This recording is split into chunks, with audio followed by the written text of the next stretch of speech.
In today's news, WALWYN urges Minister RYMER not to merge Water and Sewage Department with BVIEC. Commendations for public servants for their role in standing finance. Drake's Traders Limited donates $10,000 to the Family Support Network.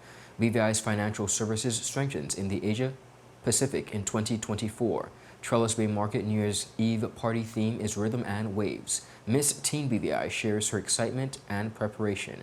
And Chambers reps Montserrat as talented teen pageant. We have the details of this and so much more when 284 News returns. Rashford made it. Manchester United have come from behind to lead.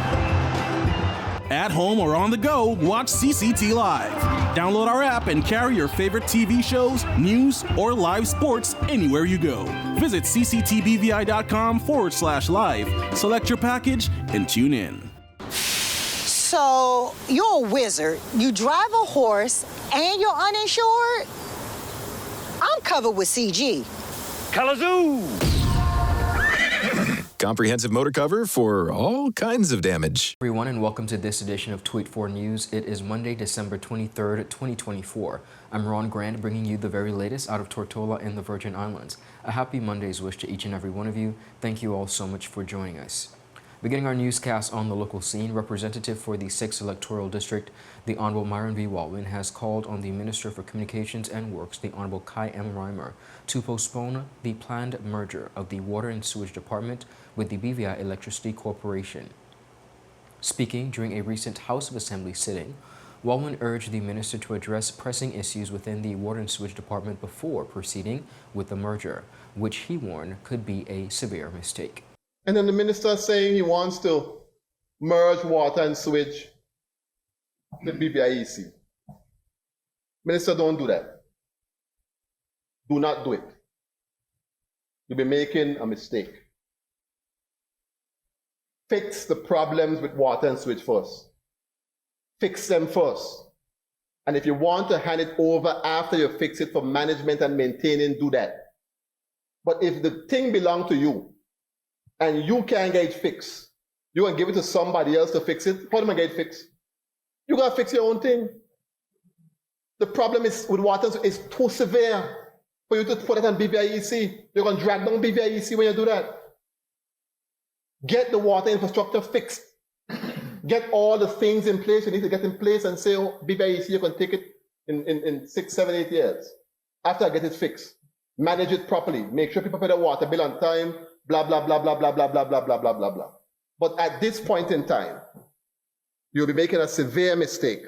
WALWYN emphasized the ongoing water supply challenges affecting communities across the Virgin Islands, highlighting the need for significant improvements before any structural changes are made.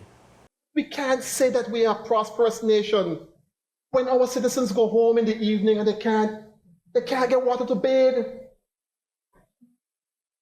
And particularly now it's December, where the children are home from school and you can't flush the toilet. That is the state of our country. We can't feel good about it. And Madam Speaker, whatever we need to do, blame aside. Because we're tired. One thing we do, we're good at blaming this and blaming that and blaming that, and the problems persist. Fix the problem, regardless of what it is.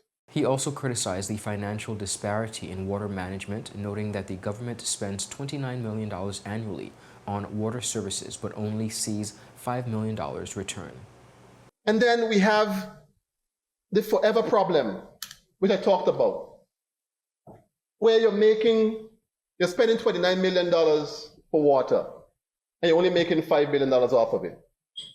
And the $5 million was a record number, so I have to give a little kudos to the Director of Water and Sewage, because I mean that something is happening, because the monies are a little higher in terms of collections than before. But you can't be spending $29 million and making only 5. And the water is being produced. And every year we come back, every year we come back, every year we come back. And this has been the status quo. Every year we come back. And we're just happy, Madam Speaker, to allow $24 million to just go out of the window like that.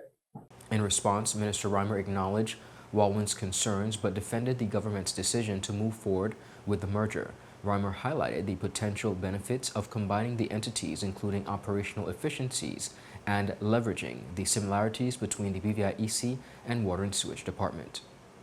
There are synergies within water and electricity.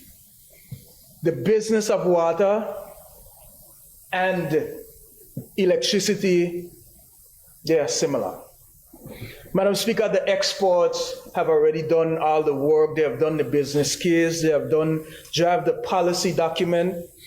And I will move forward with them because I will trust their judgment. It was said over there that all the brains is not in this house, so we utilize the strength of persons from the outside. Madam Speaker, BVIECs they have proven business processes. They have the experience and they have a board structure in place. Madam Speaker, with bringing water and sewage into a statutory body, now you have to go and reinvent the wheel, creating a whole new board. But what BVIEC, the merger will do, is you will have two business units within the BVIEC where water would have their section and electricity would have their section. The government has yet to confirm a timeline for the merger, leaving room for further dialogue and assessment on its potential impact.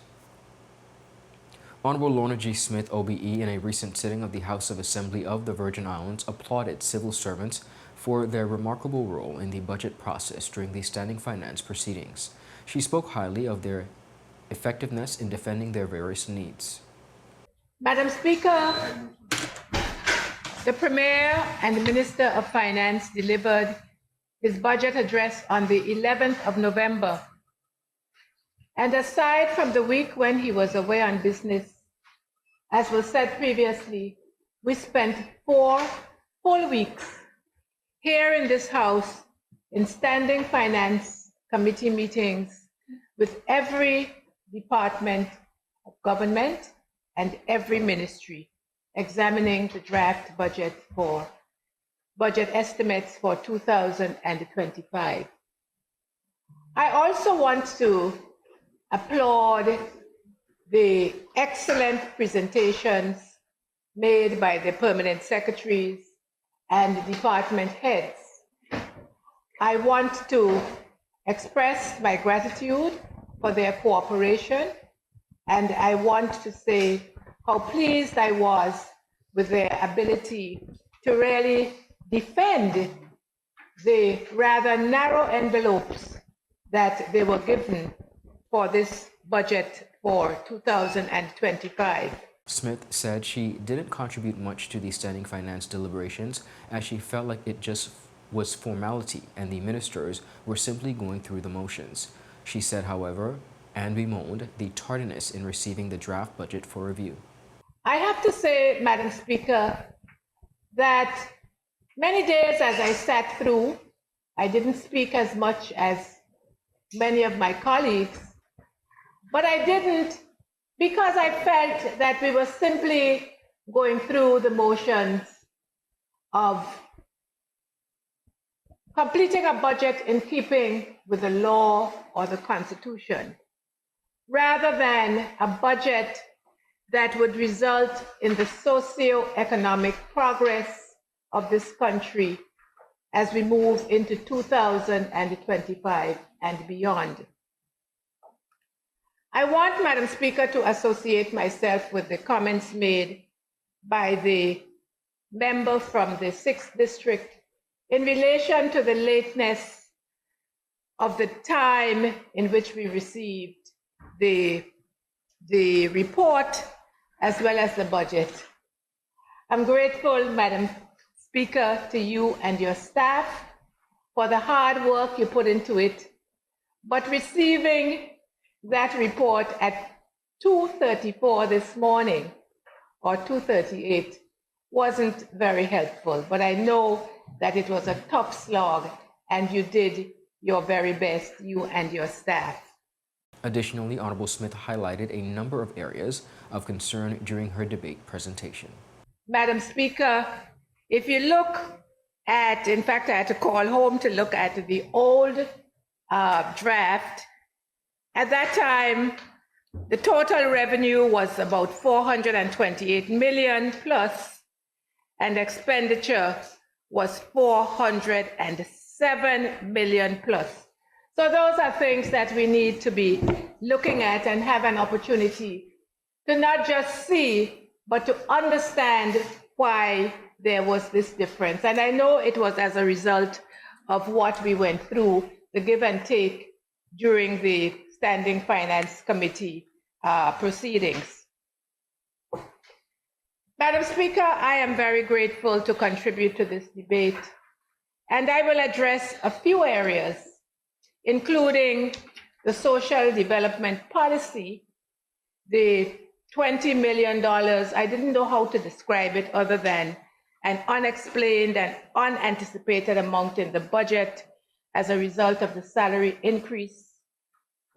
I want to talk about the state of the economy, including our tourism product, business development with a focus on small businesses. I'm going to talk about Anegada lands as an at-large representative, and because I have a special interest in the people of the sister islands, and especially on Anegada. And I'm going to talk about the social fabric of our community, and of course, the financial services sector, among a few other matters. Up next, viewers, we have much more on the local scene. We'll be right back after a quick commercial break. Attention Anegada residents! Attention Anegada residents! CCT is coming to you! That's right! CCT will be visiting Anegada every third Wednesday of the month. Need to pay your bill? Sign up for a new service? Or have a customer service concern? CCT has got you covered! No need to leave the island. CCT is here to make staying connected easier than ever.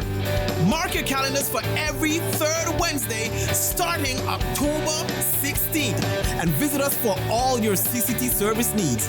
For more information, call us at 444-4444 or follow us on any of our social media pages. See you soon, Anegada! At Higher BVI, we're not just about business. We're about empowering lives, and that is because we aspire to inspire. By choosing us, you're supporting a company that believes in equal opportunities, diversity, and community growth. Our mission goes beyond profit. It's about providing HR solutions, fostering talent, and leaving a positive impact. Join us in building a better future, a better BVI. Choose Higher BVI, where your support isn't just a transaction, it's a transformation. Together, we're changing lives in these beautiful Virgin Islands. Moving right along on the local scene, the Family Support Network in the British Virgin Islands received a $10,000 donation from Drake's Traders Limited, marking the company's continued commitment to supporting families in need within the Virgin Islands. The seasonal contribution was presented on December 17th at Drake's Traders Fish Bay location, where representatives from both organizations gathered for the occasion. In acknowledgement of Drake's Traders' consistent generosity, FSN presented the company with its Community Spirit Award, celebrating its unwavering dedication to fostering positive change. They said, and I quote, "Drake's Traders has been a pillar of strength for FSN and the families we serve," said Ms. Dorley Donovan, FSN case manager. The funds will aid FSN in restocking the community pantry, providing emergency shelter and food for individuals, services, as well as job placement and support. Ms. Donovan highlighted the timeline and timeliness, of the donations, particularly during the holiday season when the demand for FSN services significantly increases. Speaking on the initiative, FSN said it aims to provide both immediate assistance and long-term solutions for those affected by domestic violence as well as abuse. Now, services such as professional counseling and skill enhancement workshops help individuals rebuild their lives and escape the cycle of abuse. Drake's Traders manager, Mr. Christian Esser, emphasized the company's enduring partnership with FSN. He said, and I quote, "We believe in the transformative work that FSN does. There is always work to be done, and we remain committed to assisting where needed." Community members can support FSN, of course, by contacting them at info@familysupportbvi.org or calling 542-2085. Emergency assistance is also available at 499-0999. The British Virgin Islands government made significant progress in re-engaging its Asia Pacific financial services markets in 2024. After a hiatus during the COVID-19 pandemic, Asia has long been a cornerstone of the BVI's financial services landscape, contributing over 50% of the territory's revenue in the sector. Led by key officials from the government and financial services sector, the delegation conducted a comprehensive Asia trade mission in May, visiting Hong Kong, Shenzhen, Beijing, and Singapore to reaffirm relationships, explore opportunities for growth, and provide reassurance to stakeholders amid evolving global financial regulations. The delegation met with Eddie Yu, Chief Executive Officer of the Hong Kong Monetary Authority, and Michael Wong, Deputy Financial Secretary, to reaffirm the 35-year-old BVI Hong Kong financial partnership. Discussions focused on potential collaborations in vital assets, green finance, insurance, and expanding services within the Chinese market. In Shenzhen, discussions with Ms. Habu Yang, Deputy Director General of the China Council for Promotion and International Trade, highlighted the impact of 77 BVI domiciled companies and collectively represent $3 billion in investments. In Beijing, the delegation engaged with the Ministry of Commerce, noting the substantial growth in BVI China trade from 9.17 million in 2020 to 70 million in 2023. In Singapore, discussions with the Ministry of Trade and Commerce focused on aligning BVI's financial offerings with Singapore's international digital and green economy frameworks. The BVI government plans to expand its footprint in the Asia-Pacific region in 2025, targeting new markets such as Malaysia, India, Morocco, and Japan. TRELLIS Bay Market will be hosting its annual New Year's Eve party on December 31st, 2024, titled Rhythm and Waves. The signature event promises an exciting family-friendly environment with fireworks and various DJs, as well as fun activities. Manager at TRELLIS Bay Market, Mrs. Molly Penmaduru, spoke on the annual event, which seeks to give back and show appreciation to the community for their support throughout the year. So we are, TRELLIS Bay has been one of the traditional ways always to ring in a new year. This year we've themed it Rhythm and Waves, where the beats of the Virgin Islands meets the waves of the TRELLIS Bay. Okay. This year we have DJ Bon out of Barbados. We also have VC Tiger out of St. Vincent, and we have Selector Taz, our homegrown guy. He's going to be ending off the night for us. But the main highlight is that the event is absolutely free for everybody to come out. Again, our way of giving back to the community. And the highlight, of course, the grand fireworks display at 12 o'clock a.m. We will have fireworks at the Bay, as always, giving back. And looking forward to those smiles, that grand toast that we usually do. Of course. Yeah, it's going to be nice. This year, there is a special accommodation for children. We've added a kids' corner and a nice photo booth area that has been a bit different for us this year because we realize the kids are there and they're usually just with their parents, but not much to do. So we've added a kids' corner. There'll be a few rides for them to come out and enjoy while the parents just, mingle around and have a bit of fun. She also took time to thank contributing sponsors who helped make the event a reality.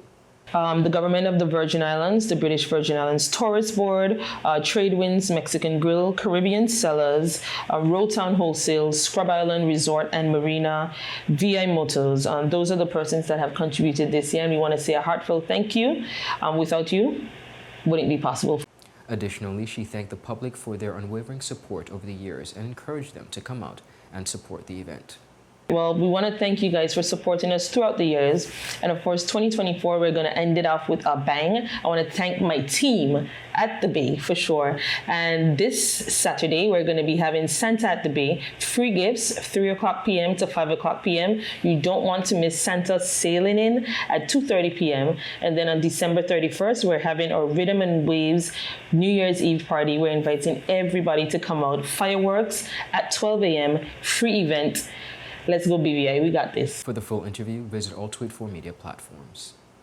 Up next, viewers, we have much more on the local scene. We'll be right back after a quick commercial break.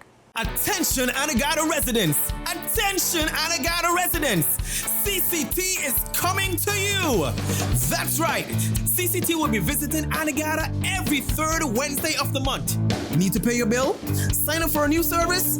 Or have a customer service concern? CCT has got you covered!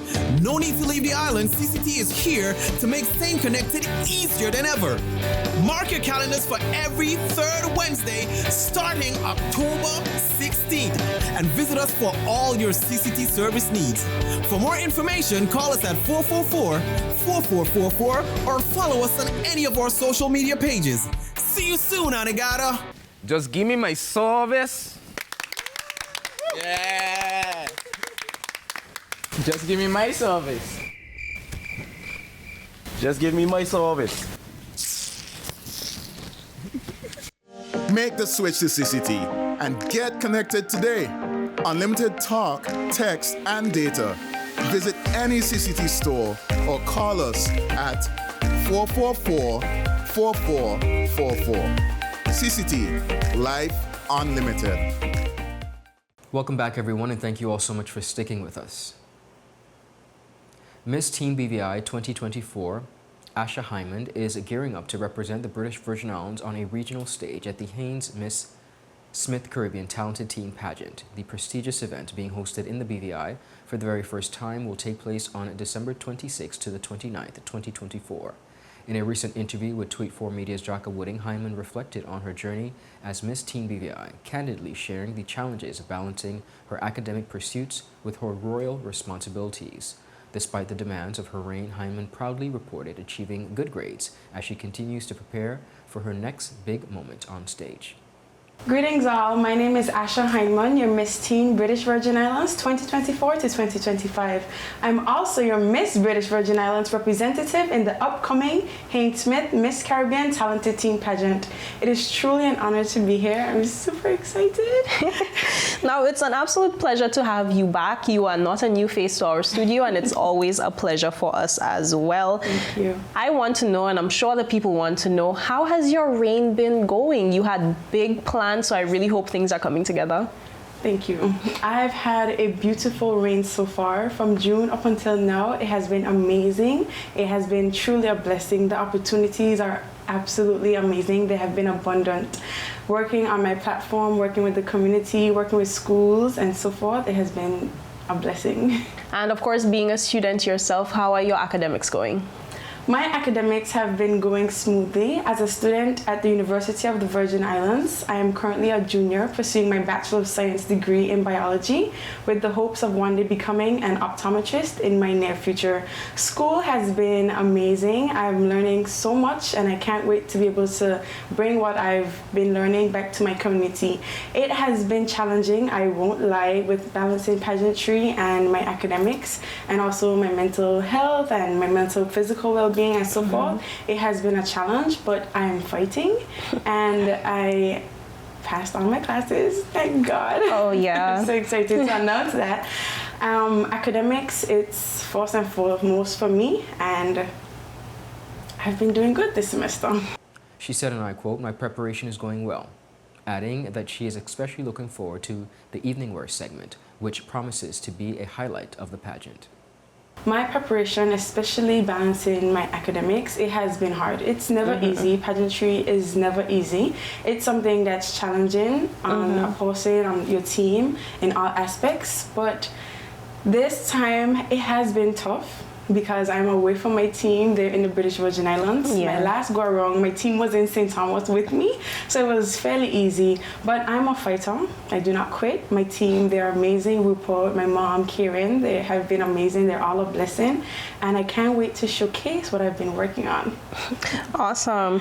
Now, from what I recall from the Miss Teen BVI pageant, you are very well-rounded. But I'm just wondering, is there any specific segment with this upcoming pageant that you're looking forward to the most? Last time for Miss Teen, my favorite segment was Shiro. But being on the stage and being in evening wear for the first time, I have to say my thoughts and my feelings have changed. And evening wear is now my the segment I'm most looking forward to. Being in the dress, walking gracefully, hearing the audience, and knowing that I'm controlling the stage in that moment in a different way that I'm used to. Yeah. It was very uplifting, it was empowering, and I would say Evening Wear would have to be my favorite segment and my most look forward to. The event will bring together talented young women from across the Caribbean to showcase their skills, poise, and cultural pride. And speaking of which, the stage is set for an exciting and unforgettable evening of talent, grace, and Caribbean pride as 13 exceptional teens from across the region compete for the prestigious Haynes Smith Miss Caribbean Talented Teen title. This year's pageant will be held in the BVI on December 29th at the Multipurpose Sports Complex at 7 p.m. The pageant promises to be an extraordinary celebration of the Caribbean's most promising young women who will showcase their exceptional skills in a variety of categories, including performing arts, public speaking, and cultural expression. It is our pleasure here at 284 Media to introduce you to the contestants for this year's pageant in the lead-up to the grand event. This evening, we meet Clarissa Chambers, Miss Montserrat. Serene, spellbinding, and soothing. Welcome to Alyogana, the Emerald Isle of the Caribbean, Montserrat, the embodiment of breathtaking beauty, rich culture, and unspoiled nature. Now, come with me on an adventure of all my favorite things to do on Montserrat. Getting lost in nature, getting immersed in our unique history and heritage, enjoying a visit to my sanctuary, the glistening black sand that sparkle against the clear and captivating water of our beaches. Just relax and take in the beauty that my home has to offer. I am 18-year-old Clarissa Rodriguez Chambers, representing Montserrat in the 42nd Haynes Smith Miss Caribbean Talented Teen Pageant. Join me and the other talented teens as we gather on the beautiful island of Tortola on December 29th, 2024 for a night filled with elegance, culture, and talent. I promise to embody the mystique and magic of Montserrat as we take the stage at the Multisports Complex, 7 p.m. sharp. See you there.